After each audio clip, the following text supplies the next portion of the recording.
السلام علیکم ورحمۃ اللہ وبرکاتہ۔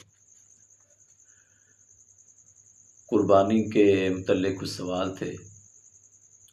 ایک بھائی نے سوال کیا کہ کر صاحب بھائی میرا جانور لے کر آئے تھے، رات کو اندھیرا تھا، پتہ نہیں چلا۔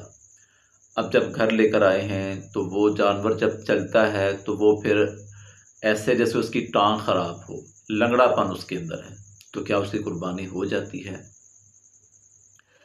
محترم،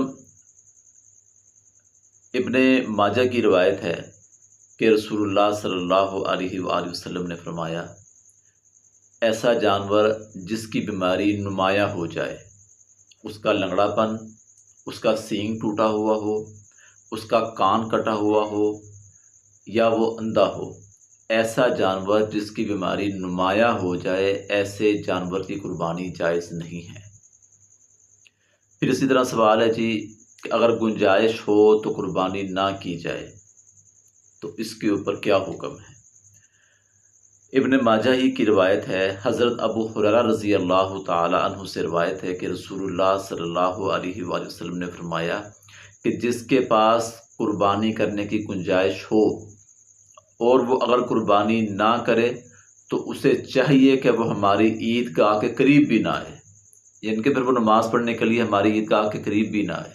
اتنی سخت وعید ہے، تو لہذا جس کے پاس گنجائش ہے اسے چاہیے کہ وہ قربانی ضرور کرے۔ سوال ہے اونٹ اور گائے میں کتنے حصے ہوتے ہیں؟ سنن نسائی کی روایت ہے کہ گائے کے اندر 7 حصے اور اونٹ کے اندر 7 بھی ہیں اور 10 حصے بھی ہیں۔ اسی طرح پوچھا گیا کہ اونٹ کا گوشت کھانے کے بعد کیا وضو کرنا ضروری ہے؟ جی بالکل ضروری ہے۔ اللہ کے نبی صلی اللہ علیہ وآلہ وسلم نے حکم دیا ہے کہ جب تم اونٹ کا گوشت کھاؤ تو اس کے بعد وضو کرو۔ اچھا، اب یہ جو وضو ہے نا، یہ وضو نماز کے لیے ہے کہ اگر آپ نے نماز سے پہلے اونٹ کا گوشت کھا لیا، آپ کا وضو تھا، آپ نے اونٹ کا گوشت کھا لیا، اب آپ نے نماز پڑھنی ہے تو آپ وضو کریں، یہ حکم ہے۔ اور اگر آپ نے نماز کے ٹائم سے ہٹ کر آپ نے کھایا ہے تو پھر اس میں آپ کو وضو کرنے کی ضرورت نہیں ہے۔